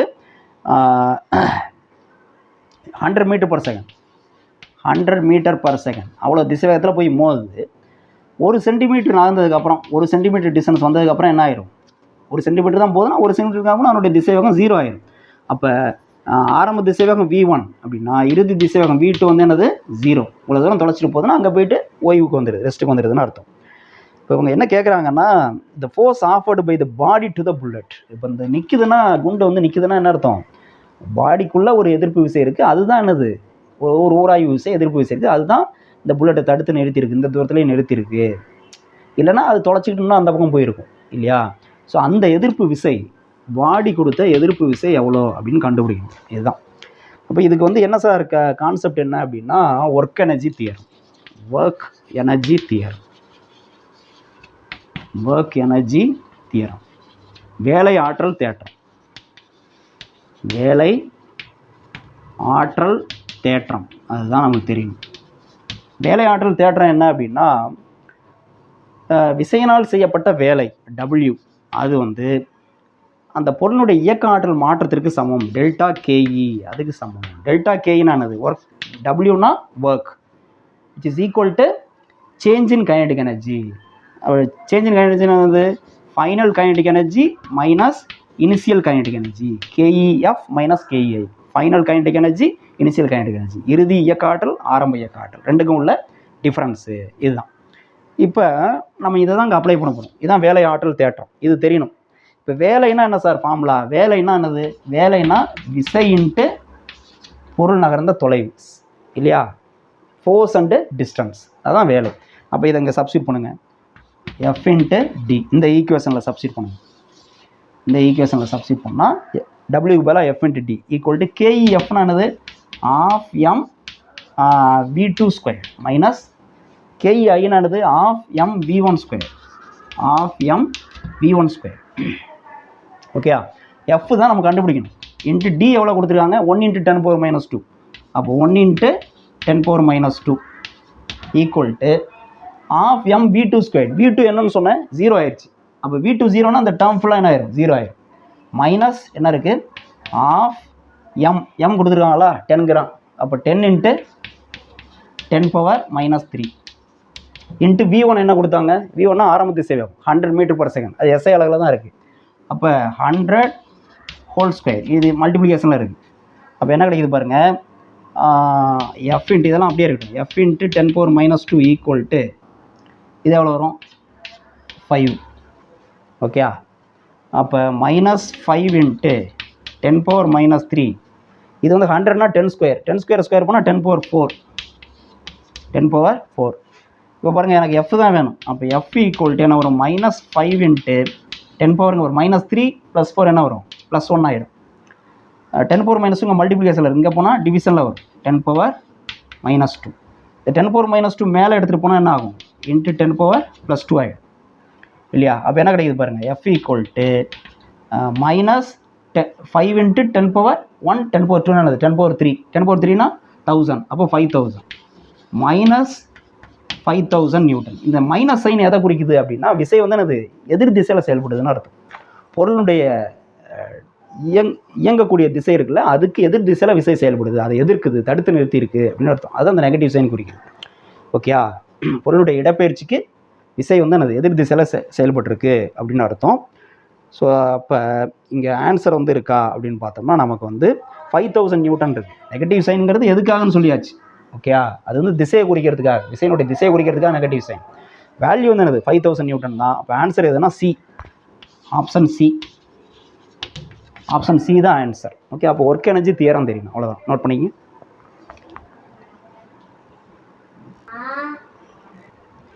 நெக்ஸ்ட் கொஸ்டின் நம்பர் 13 பார்ப்போம். Question number 13. A particle is moved from x equal to 0 to x equal to 5 meter by a force of equation கொடுத்துருக்காங்க. Work done by the force is. ரொம்ப ஒரு நல்ல கொஸ்டின் இது.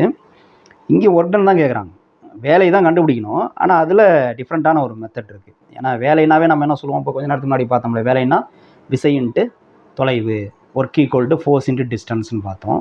அதுதான் ஃபார்முலா. பட் அதை வந்து இங்கே எப்படி கண்டுபிடிக்கிறோம் அப்படின்னு பார்க்கலாம். எல்லா நேரத்துலையும் அந்த ஃபார்முலா யூஸ் பண்ண முடியாது. நம்ம வந்து படிச்சிருக்கோம், work done by constant force அப்படின்னு படிச்சிருக்கோம். மாறா விசையினால் செய்யப்பட்ட வேலை எப்படி கண்டுபிடிக்கிறது, அப்புறம் work done by variable force, மாறும் விசையினால் செய்யப்பட்ட வேலை எப்படி கண்டுபிடிக்கிறதுலாம் படிச்சிருக்கோம் இல்லையா? அதை தான் இங்கே அப்ளை பண்ணுறோம். ஸோ இங்கே என்ன சொல்லியிருக்காங்கன்னா 13th particle is moved from x equal to 0 to x equal to 5 metre. அப்போ இனிஷியலாக x equal to 0, x1, x2 வந்து என்னது 5 மீட்டர். ஓகேயா? ஆரம்பத்தில் அதனுடைய நிலையை வந்து x1, ஃபைனலாக x2. ஸோ 5 மீட்டர் தூரம் நகர்ந்துருக்கு. விசை, இதில் செயல்படக்கூடிய விசைக்கு வந்து ஒரு ஈக்குவேஷன் கொடுத்தாங்க. விசை வந்து 5 நியூட்டன் 10 நியூட்டன்லாம் சொல்லல, அதுக்கு ஒரு ஈக்குவேஷன் கொடுத்துருக்காங்க. 7 - 2x + 3x². ஓகேயா? இங்கே வந்து எக்ஸ் தான் இருக்குது. x1 x2 நம்மளாக போட்டுக்கிறோம் இனிஷியல் ஃபைனலுங்கிறதுக்காக. இப்போ work done by the force கேட்குறாங்க, W வேலை கேட்குறாங்க. இப்போ கவனிங்க, இந்த விசை வந்து என்னது, விசை வந்து 15 நியூட்டன் 20 நியூட்டன் சொல்லிட்டாங்கன்னா அந்த விசை மாறாமல் அதே மதிப்போடு இருக்குன்னு அர்த்தம்.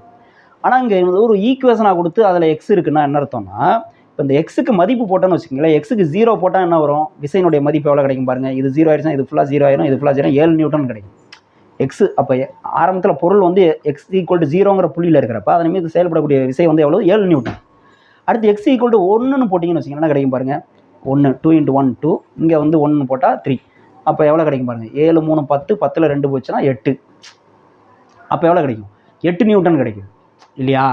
இப்போ விசை வந்து என்னது, இந்த எக்ஸினுடைய மதிப்பு தகுந்த மாதிரி மாறுது. அதுதான் இது வேரியபிள் ஃபோர்ஸ்னு சொல்கிறோம், மாறும் விசை. இந்த மாறும் விசையினால் செய்யப்பட்டோம். அதாவது பொருள் 0ல் ஆரம்பித்து 5 மீட்டர் போகிற வரலையும் ஒரே விசை செயல்படலை, மாறிக்கிட்டே இருக்குது. அப்போ வந்து நம்ம எப்படி கண்டுபிடிக்கிறது, எப்படி நம்ம இந்த ஒர்க் டன் கண்டுபிடிக்கிறது அப்படின்னா, அப்போ தான் நம்ம இன்டகிரேஷன் பயன்படுத்தணும் இல்லையா? தொகை நுண்கணிதம் கண்டுபிடிக்கணும், தொகை நுண்கணிதம் யூஸ் பண்ணணும்னு சொல்லியிருக்கோம். அப்போ என்ன பண்ணோம், முதல்ல வந்து ஒரு சிறு தொலைவு கண்டுபிடிக்கணும். சிறு தொலைவுனா x1 to x2ங்கிறது பெரிய தொலைவு. x1ங்கிறது x1 = 0, x2 = 5ங்கிறது பெரிய தொலைவு. அதுக்கடையில் ஒரு சிறு தொலைவு எடுத்துக்கிறோம். என்ன தொலைவு, dx. அதில் வந்து என்னது, நம்ம ஒர்க் டன் கண்டுபிடிச்சோம். அது வந்து என்னது, ஃபோர்ஸ் இன்ட்டு அங்கே வந்து கண்டுபிடிக்கலாம். ஏன்னா அங்கே வந்து dxங்கிறது வெரி வெரி ஸ்மால் வேல்யூ. dxன்னு எங்கே போடுறீங்களோ அங்கே என்ன அர்த்தம்னா, அந்த dxோட வேல்யூ வந்து 0.0001, அந்தளவுக்கு ரொம்ப சின்னது. அதுக்கிடையில் நகர்றதுனால என்னது, விசை ஒன்றும் பெரிய அளவில் மாறுபடுறது கிடையாது. அப்போ அங்கே வந்து என்னது, கான்ஸ்டண்ட்டாக போடலாம், f × dx. Direct formula, work done = force into displacement, வேலை = விசை இன்ட்டு தொலைவு அப்படின்னு போடலாம். இது மாதிரி ஒரு சிறு தொலைவுக்கு வேலை கண்டுபிடிச்சாச்சா, இது மாதிரி சிறு சிறு தொலைவுக்கு கண்டுபிடிச்சி எல்லாத்தையும் கூட்டணும். அதுக்கு பேர் தான் இன்டகிரேஷன், f × dx. ஓகே, அப்போ எதுலேருந்து எது வரலையும் லிமிட்டு, இந்த எக்ஸு தான் சேஞ்ச் ஆகும். எதுலேருந்து, 0லேருந்து 5 வரலையும் லிமிட் போட்டாச்சு. இதுதான் டோட்டல் ஒர்க் டன். இதுதான் இப்போ நம்ம பண்ணணும். ஓகே, இப்போ இதை வந்து எப்படி, இப்போ எஃப் இங்கே கொடுத்தாச்சு, டிஎக்ஸ் என்னது, ரெண்டும் மல்டிப்ளை பண்ணோம்னா நம்மளுக்கு வந்து கிடச்சிரும். ஓகே, இப்போ நம்மளுக்கு இந்த இதெல்லாம் சப்ஸ்டிட் பண்ண வேண்டியதான். எப்படி சப்ஸ்டிட் பண்ணுறோம் அப்படின்னா,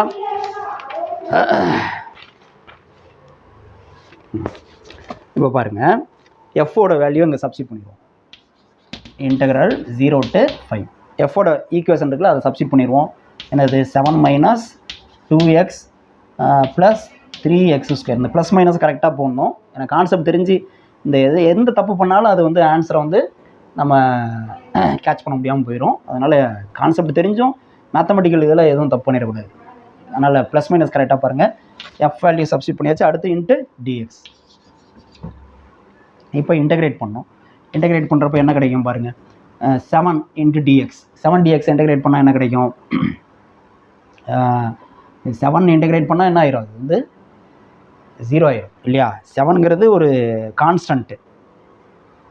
அப்போ அதை இன்டகிரேட் பண்ணால் நமக்கு வந்து இல்லை, இது வந்து மல்டிப்ளிகேஷனில் இருக்குது. வெறும் 7னா அது வந்து 0 ஆயிரும். இங்கே வந்து 7 இன்ட்டு டிஎக்ஸ் இருக்குது. இது முதல்ல தனித்தனியாக எழுதுவோமே, எப்படி எழுதிருமே, 0 to 5 7 dx இப்படி இருக்குது, minus 2x dx plus 3x square dx இப்படி இருக்குது. இப்போ இதை இன்டெகிரேட் பண்ணால் என்ன கிடைக்கும் பாருங்கள், 7 dx இன்டெகிரேட் பண்ணால் 7xன்னு வரும், dx இன்டெகிரேட் பண்ணால் x, minus 2x dx integrate பண்ணால் x ஸ்கொயர் பை 2ன்னு வரும். இதெல்லாம் ஆல்ரெடி சொல்லியிருக்கோம் நம்ம இன்டெகிரேஷன்லாம் எப்படி பண்ணுறதுன்ட்டு. ப்ளஸ் 3 அப்படி வச்சுங்க, x ஸ்கொயர் இன்டெகிரேட் பண்ணால் x கியூப் பை 3ன்னு ஒன்று. சரியா, இன்டெகிரேட் பண்ணியாச்சு. அதனால் ஸ்கொயர் ப்ராக்கெட் போட்டுக்கிறோம். Limit 0 to 5. ஓகே, இப்போ என்ன பண்ணும், எக்ஸ் இருக்கிற இடத்துலாம் 5 போடணும். இங்கே பாருங்கள், இந்த 2 கேன்சல் பண்ணலாம், 3 கேன்சல் பண்ணலாம். இப்போ மீதி என்ன இருக்குது, 7x minus X square plus X cube தான் இருக்குது. லிமிட் வந்து 0 to 5. முதல்ல அப்பர் லிமிட்டை சப்ஸ்டிட் பண்ணுங்கள். எக்ஸ் இருக்கிற இடத்துல 5 சப்ஸ்டிட் பண்ணுங்கள்.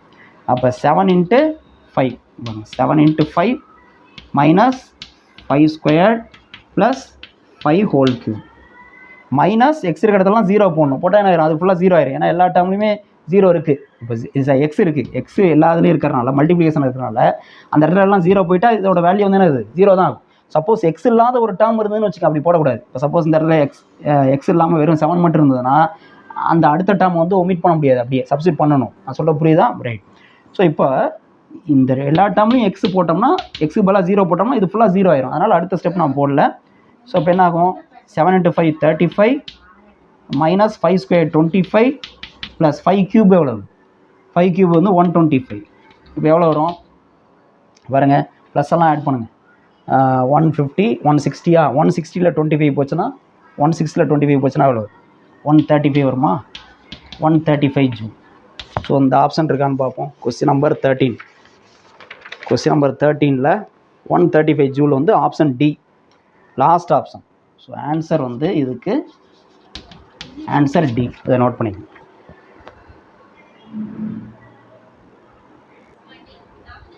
Next question number 14.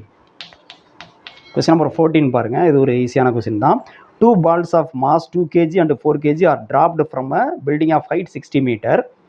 When they at height 30 meter from the ground, ratio of their kinetic energy is. அதாவது 2 பால் 2 கிலோ 4 கிலோ அது வந்து ஒரு பில்டிங்கோட பில்டிங்லேருந்து ட்ராப் பண்ணுறாங்க. ஒரு பில்டிங்கோட ஹைட் வந்து 60 மீட்டர்னு சொல்லிட்டாங்க. இதனுடைய ஹைட் வந்து 60 மீட்டர். இதிலேருந்து 2 பால்ஸ் வந்து ட்ராப் பண்ணுறாங்க. ரெண்டுமே ட்ராப் பண்ணுறாங்க. ஒன்று வந்து என்னென்னா 2 kg, ஒன்று வந்து 2 kg சைமல்டேனியஸாக ட்ராப் பண்ணுறாங்க. இன்னொன்று வந்து 4 kg, இன்னொன்று வந்து என்னது 4 kg ட்ராப் பண்ணுறாங்க. ஓகேயா, இது வந்து நிறை M1, இதனுடைய நிறை வந்து M2 சைமல்டேனியஸாக ட்ராப் பண்ணுறாங்க. அப்போ when they at height 30 meter from the ground, ratio of the kinetic energy. 30 meter from the ground ஆனது இந்த பில்டிங்கோட ஹைட்டில் பாதி. அப்போ கிட்டத்தட்ட இந்த இடத்துக்கு வரப்போ இதுதான் 30 மீட்டர் ஹைட் இல்லையா. இந்த 30 மீட்டர் ஹைட் ரெண்டுமே இருக்கிறப்ப kinetic energy, ratio of kinetic energy கேட்குறாங்க. அதாவது KE1க்கும் KE2க்கும் உள்ள விகிதம் என்னன்னு கேட்குறாங்க. இப்போ KE1னா என்ன formula, KE1 by KE2. KE1 என்னது, of M1 V1 square by KE2னா of M2 V2 square. M1 என்னது, இங்கே ஆஃப் கேன்சல் ஆகிடும். M1 என்னது 2 kg. இப்போ 2 இன்ட்டு V1 என்னது பார்ப்போம், V1 இருக்கட்டும் by V1 square by M2 என்னது 4 kg, 4 இன்ட்டு V2 ஸ்கொயர். இப்போ இது இருக்கட்டும், நம்பர் கிடச்சிருச்சு. இந்த V1 V2 எப்படி இருக்கும் வேல்யூ தெரிஞ்சால் தான் நம்ம வந்து கண்டுபிடிக்க முடியும். இப்போ ஒரு பொருளை வந்து ட்ராப் பண்ணுறப்ப அது சின்ன பொருள்னாலும் சரி பெரிய பொருள்னாலும் சரி, ஓகேயா, அதனுடைய திசைவேகம் வந்து கீழே வரப்போ எப்படி இருக்கும் அப்படின்னா, ரெண்டுக்கும் வந்து சமமான திசைவேகம் தான் இருக்கும். ரெண்டினுடைய வேகமும் வந்து எப்படி இருக்கும், சமமான வேகம் தான் இருக்கும். இது வந்து நம்ம வந்து ஃபெதர் காயின் எக்ஸ்பெரிமெண்ட் பார்த்துருப்போம். நம்ம புக்லேயே வந்து கொடுத்துருக்காங்க இல்லையா. புக்கில் அட்டையில் வந்து பார்த்திங்கன்னா ஒரு இது கொடுத்துருப்பாங்க, ஒரு பெரிய ஹெவி பாலு, ஒரு இறகு ரெண்டும் வந்து வெற்றிடத்தில் வந்து மேலேருந்து விழ வைக்கிறப்ப ரெண்டும் சைமல்டேனியஸாக தான் வந்து என்ன ஆகும், தரையை வந்து தொடுது அப்படின்னு பார்த்தோம். ரெண்டும் ஒரே ஸ்பீடில் தான் வருது அப்படின்னு பார்த்தோம். அந்த இப்போ பொருளுடைய முடுக்கம் வந்து புவியீர்ப்பு முடுக்கம் வந்து பொருளுடைய நிறையை சார்ந்தது அல்ல. Acceleration due to gravity is independent of the mass of the objects அப்படிங்கிறது தான் அதோட கன்க்ளூஷன் பார்த்தோம். அப்படி பார்க்குறப்ப ரெண்டும் வந்து என்னது 30 மீட்டர் ஹைட்டை வந்து ஒரே நேரத்தில் தான் ரீச் பண்ணோம். ரெண்டினுடைய வேகமும் வந்து ஒரே மாதிரி தான் இருக்கும். அப்போ V1ஓட வேகமும் V2ஓட வேகமும் என்னது சமமாக தான் இருக்கும். ஓகே, நிறை வேறு வேறையாக இருந்தாலும். அப்போ அதனால தான் என்னது ரெண்டும் ஒரே நேரத்தில் தரையை வந்து தொடுதுன்னு அர்த்தம். இது ரெண்டும் ஒரே நேரத்தில் தரை இருக்கும். இங்கே வந்து ஏர் ரெசிஸ்டன்ஸை தான் நம்ம வந்து நெக்லெக்ட் பண்ணிடுறோம். காற்றினுடைய தடையெல்லாம் வந்து ரிஜெக்ட் பண்ணிடுறோம். அதுதான் இங்கே வந்து அண்டர்ஸ்டாண்ட் பண்ணிக்கணும். அப்போ இதுவும் வந்து V² தான், இதுவும் V² தான். அப்போ என்ன ஆகும், V² கேன்சல் ஆயிடுச்சுன்னா இது வந்து 1, இது வந்து 2. அப்போ ஆன்சர் வந்து என்னது 1:2ன்னு கிடைக்கணும். அப்படி ஒரு ஆப்ஷன் இருக்கா கொஸ்டின் நம்பர் 14ல் 1:2 ஆப்ஷன் சி. ஓகே, அது வந்து கொஸ்டின் நம்பர் 14. ஸோ ஆன்சர் வந்து கொஸ்டின் நம்பர் 14க்கு வந்து 1:2. ஓகே, அந்த ஆப்ஷன் வந்து இருக்குது நமக்கு.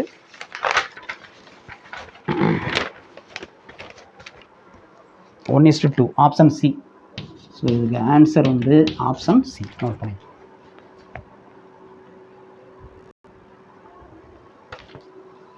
ஓகே, இது வரலையும் இருக்கட்டும். இன்னும் ப்ராப்ளம்ஸ் இருக்குது. 14 வரலையும் சால்வ் பண்ணியிருக்கோம். 23 கொஸ்டின்ஸ் இன்னும் 23 வரலையும் சால்வ் பண்ணோம். இன்னும் ஒரு 9 கொஸ்டின்ஸ் இருக்குது. அது வந்து நெக்ஸ்ட் வீடியோவில் பார்த்துடலாம். Okay, thank you.